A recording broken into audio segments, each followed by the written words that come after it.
Good morning, good morning, good morning, and good morning, Royal We Fellowship. Shabbat Shalom. It is so good to see all of you here this morning. Again, I say good morning, Shabbat Shalom. Happy day of Sabbath and rest to you. I'm excited to be here with you. We're going to talk about Genesis chapter 49, a separation of a family and a separation of powers. And it's important for you and I to understand separations of powers, even within a family, and how good it is to notice and to be able to identify the separation, even within a family, even within power, so that you know your place and you know where you belong. So we're going to get into that. For those of you who are uh, new to Royal We, welcome. And I don't see the chat going, so I'm not sure who is available and who is not um, as of right now. But we'll just leave it there. I'm going to go ahead and say hi. See if anybody responds to that. All right. Yeah, well, anyways, we'll let the chat, hopefully the chat will get back up. But in the meantime, we're going to go ahead and get started. If you are, oh, there, okay, Jody's there. Good morning. Shabbat Shalom. All right, so if you're new to the Royal We, welcome to the Royal We Fellowship. This is where we are going through the Old Testament of the Bible. We are looking at the narcissism that is inherent in the world that we live in. For those of you who saw the most recent upload on the Royal We channel, you'll know that I talked about Cain and Abel as being the far ends of a narcissistic spectrum, if you will, that we all live on. And I believe that video deserves a follow-up because I think it left people a little bit with some confusion as to where we sit on the narcissistic spectrum in the world. Cain and Abel are meant to represent the far ends. One is murderous, the other is virtuous. And within that spectrum, that's the opposite ends of good and evil. And within that spectrum, we find our place. How do you know where you find your place? Well, I'll tell you what. When you experience toxic relationships and narcissistic abuse, what you know is that that is not you. The pain and the discomfort of being out of place where there is a lot of anger and violence and hostility, that means that's not your area. That's not where you exist. That's not where you are supposed to be. So you've got to move. And that is getting out of toxic relationships and finding your place where you are at peace and you are at comfort. And that's how you know where you are and how you know where you are not at. And eventually it narrows it down to where you identify the places where you don't belong, right? And you avoid toxic relationships altogether because you're able to identify the characteristics of those people in between the attitudes and the characters of Cain and Abel. And that's where you identify where you're at. Now, I believe that video, like I said, deserves a follow-up, so I'm going to be working on that follow-up just to clarify some things. With that, we're going to go ahead and get started with where we are in Genesis. Today, we're going to be looking at Genesis chapter 49.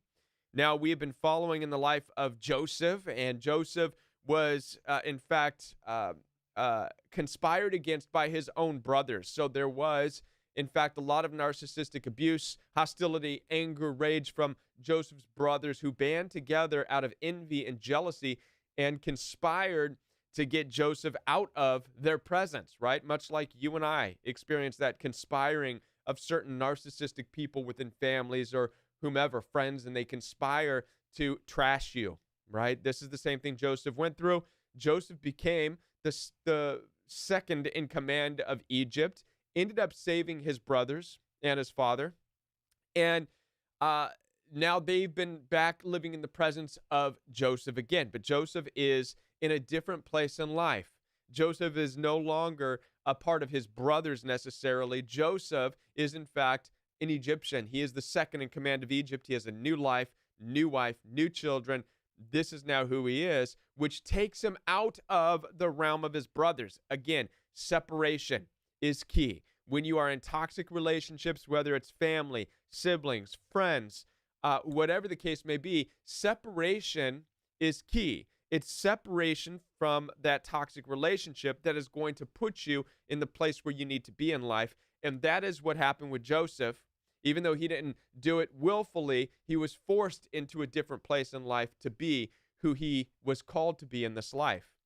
Now, what we're going to see is this further illustrated in Genesis chapter 49 as Jacob now calls all of his sons together, Joseph and all of the other brothers, and he starts to bless them individually. And this is where we actually get the 12 tribes of Israel, is out of this blessing.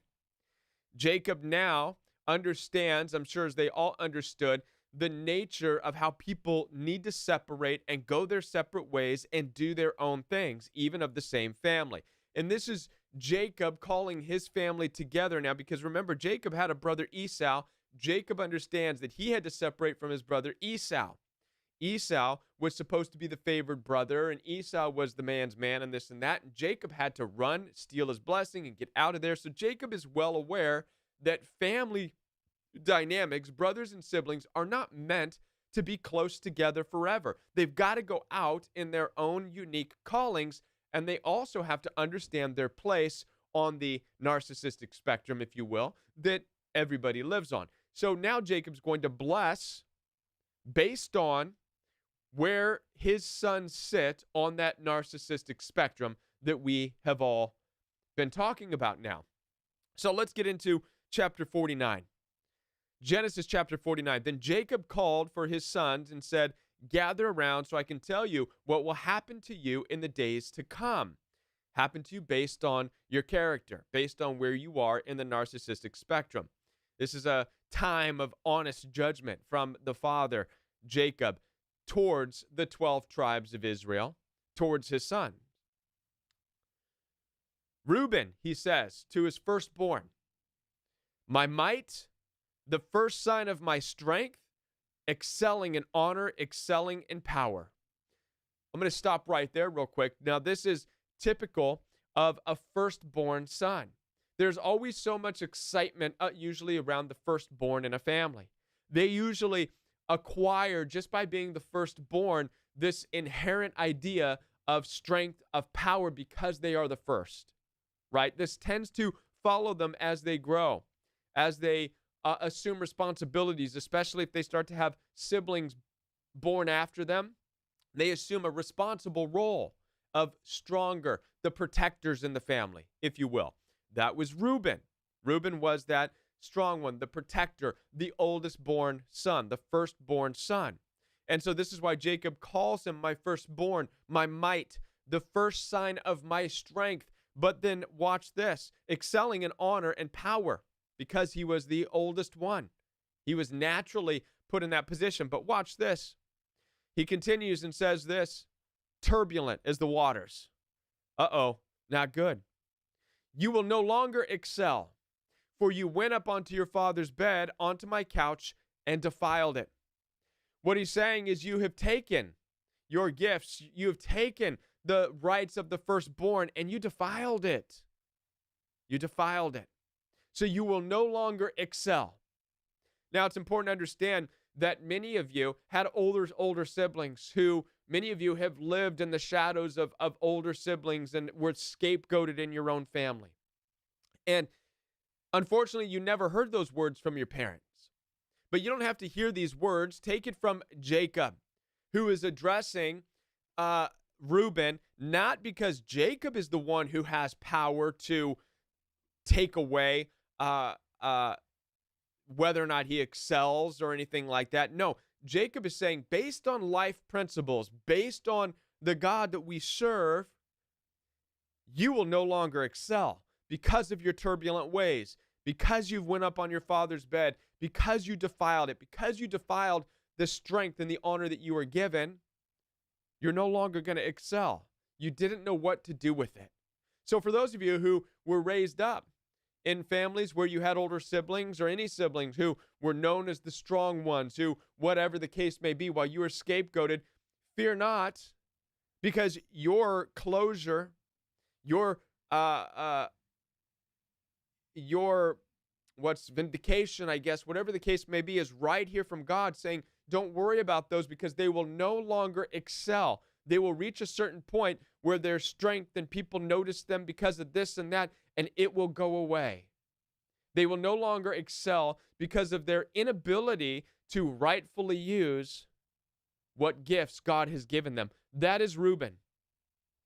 Strength and might have nothing to do with long-term success in life and long-term excelling. That's what we need to understand. So if you're in families where they praise the ability to be hostile and violent, or they praise the abilities to be mouthy, rude, and arrogant, these things have nothing to do with whether or not a person excels in the long run.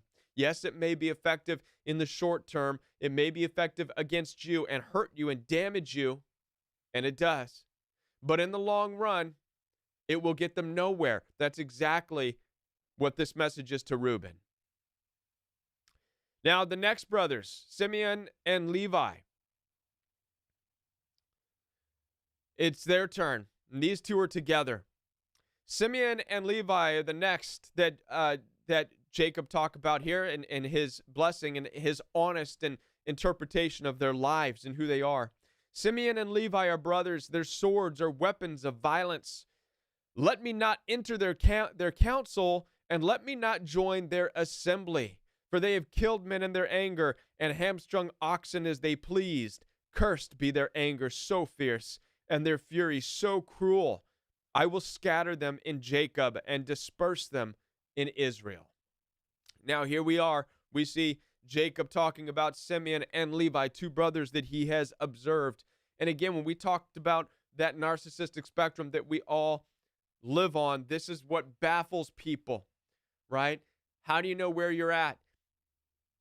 How do you, what qualifies you from being in a certain place on the narcissistic spectrum? It's where you find your peace and comfort, and it's not up necessarily to choice, but to character, to something in the DNA. This is being addressed right here, Simeon and Levi. Now watch this. Simeon and Levi had the same father, Jacob, as Joseph. Joseph had the same father. Reuben, they all had the same father. They all had similar upbringings, and none of that was capable of changing Simeon and Levi, the two brothers, from coming together, conspiring together, having swords, and using them as violent weapons against other people. So what is being said here to us is that Jacob knows that Simeon and Levi have in fact gone out and killed people for whatever reason. And I know we look at this, it's so grotesque, and it is. It is absolutely disgusting. And it happens around us on a daily basis. There are teens and youth and people, you can go watch Crime Watch daily, that do the dumbest of things, going out and causing violence and hostility for nothing other than the experiment of it. So there is a seat on the narcissistic spectrum that causes that.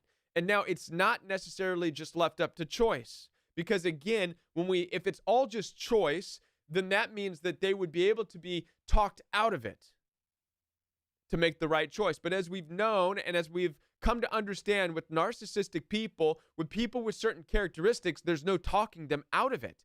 It's as if talking wisdom and discernment into these people goes in one ear and right out the other. They don't listen. That's the part that is not choice. That's the part that's the inherent character. That is what Jacob is addressing in Simeon and Levi, the two brothers.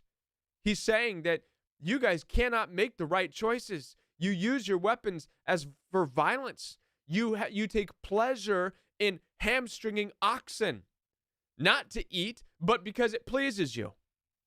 Cursed be your anger, so fierce. It's cursed.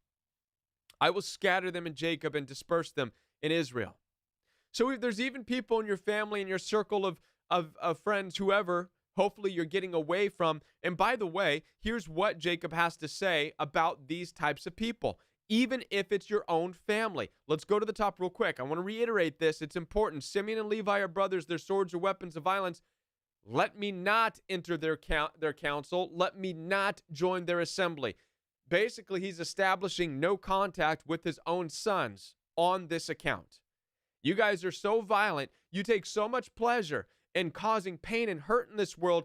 I don't want anything to do with you. I will not be in your council, nor will my people. We will not be assembled together with you. There is no talking with you. There is no coming together. There is none of that, because, again, it does not matter, right? So when you are dealing with family members, even your own children, you've got to understand this particular place. I want you to remember on Jacob and what he had to say. Let me not be a part of your council. Let me not enter into your assembly ever. We're done. You are sitting somewhere on this narcissistic spectrum in this world that we live in. I want nothing to do with. I want no part of it. There's no blessings in it. There's no fruitfulness in it. There's only destruction, violence, anger, fierce and cruel. It's important to understand. And again, this is all within the same family. All right. Judah is the next. Now, Judah is a better tribe than the rest of them. Judah, your brothers will praise you. Your hand will be on the neck of your enemies. Your father's sons will bow down to you. You are a lion's cub, Judah. You return from the prey, my son. Like a lion, he crouches and lies down. Like a lioness who dares to rouse him. The scepter will not depart from Judah, nor the ruler's staff from between his feet, until he to whom it belongs. What is being said about Judah?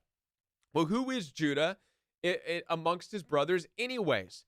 Judah was the one who, when the brothers conspired to kill Joseph, and that was the initial plan when Joseph was just a young boy having dreams of being something special, the brothers conspired to kill him. That was initially what they wanted to do. Again, Simeon and Levi, the other two brothers who have been talked about as being violent and, crazy and hostile. Judah was the one who approached them, negotiated, and said, no, let's not do that. Let's not kill him. We're not going to do that. All right? Here, instead, put him over here in this pit, right? Judah's thoughts at the time were put him in a pit for a while, then Judah was going to return and take him out. But unfortunately, what happened, threw him in the pit. Traders came along and bought him from Simeon and Levi. They sold him off. Judah was the one that was very upset about that. Judah didn't know that was going to happen necessarily. So yes, Judah was an accomplice in the whole thing, but he was also the only truth bearer amongst all of them. He was the only one negotiating for some form of fairness in that. We see this later also when they come back to meet Joseph when they're starving, and Joseph is now in power over them. Joseph turns the tables on them, reverses it, takes the youngest one, Benjamin, captive. Judas is the one who steps in, and Judas says, my Lord, take me instead and let Benjamin go. Judas raises his hand, says, give me the punishment. That's actually a mirror image of the king that is to come, as we know Jesus, right? The sacrifice. Allow me to take the punishment of sin and let them go, right? This is what Judah is doing. And so this is why it says to the tribe of Judah, your brothers will praise you. Your hands will be on the neck of your enemies, on and on and on. And it says to Judah, you will be the righteous one. You will be the truth bearer until he to whom it belongs shall come. Who's that prophesying about? That's prophesying about the Messiah, right? So basically the blessing from Jacob to Judah is this. You're the one, Judah. You're the only one of these 12 children that displays the ability to share the truth and wisdom, discernment, knowledge, understanding, sacrifice. You're the only one. You are going to be the one. You, the tribe of Judah, are going to be the one that is going to lead this truthful way until the one shows up who it really belongs to. And this is why, and there's Judaism, for example, and the tribe of Judah is the most well-known, especially in that area, area of the world. The tribe of Judah is known because they were the truth carriers, the ones who accurately displayed, based on all of these brothers, the tendency towards righteousness. That's Judah. Zebulun, the next one, will live by the seashore, become a haven for ships. Zebulun is going to be a tribe that goes and forms a city for trade and entering in ships and working in merchandise and all that kind of stuff. Issachar is a raw-boned donkey lying down among the sheep pens. When he sees how good is his resting place and how pleasant is his land, he will bend his shoulder to the burden and submit to forced labor. So basically, Issachar is someone who sits outside of the box, outside of where people are doing the same thing. He is known as the wild donkey. And this represents a group of people that don't go along with what everybody else is doing. And they just kind of mooch off the land around them. And then when it's all used up, they have to get hard to work. That's that. Dan will provide justice for his people as one of the tribes of Israel. Dan will be a snake by the roadside, a viper along the path that bites the horse's heel so that its rider tumbles backwards. That's the tribe of Dan. And then Jacob says, I look for your deliverance, Lord. I look for your deliverance. I believe in this situation, even though he's blessing his family, saying, you're going to be the tribes of Israel moving forward. I look for your deliverance, Lord, because we are one hot mess. Asher's food will be rich. He will provide delicacies fit for a king. The next is Naphtali, is a doe set free that bears beautiful fawns. And now Joseph. Joseph is a fruitful vine. Joseph is the one who was discarded by his brothers and who ended up saving everybody, right?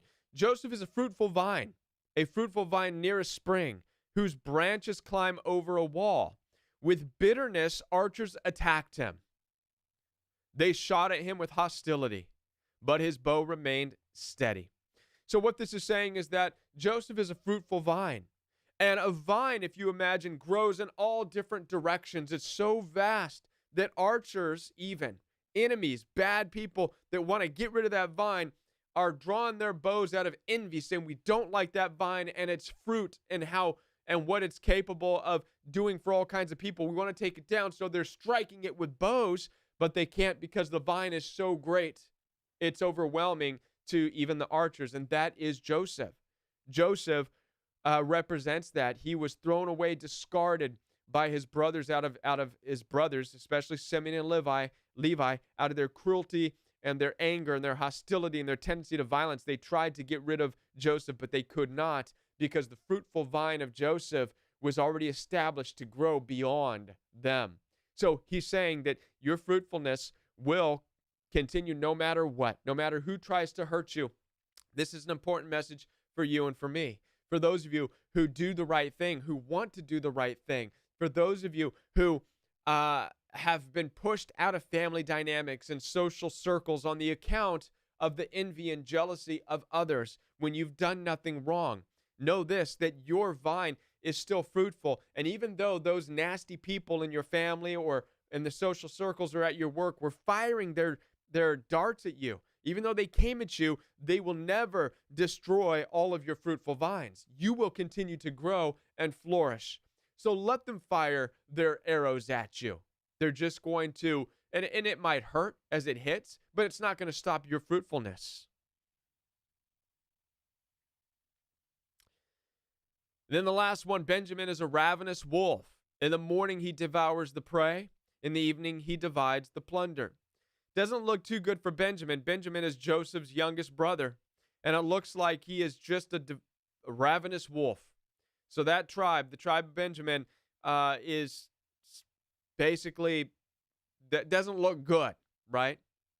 So now all these are the 12 tribes of Israel, and this is what their father said to them when he blessed them, giving each the blessing appropriate to him, meaning through careful observation, through knowing his family, knowing his sons, understanding the differences within the spectrum of narcissism. It would be very easy, and we see this in narcissistic families. It's very easy for them to reverse all the roles, for them to look at the most hostile and aggressive ones and say, oh, you guys are the strong ones. Jacob is smarter than that.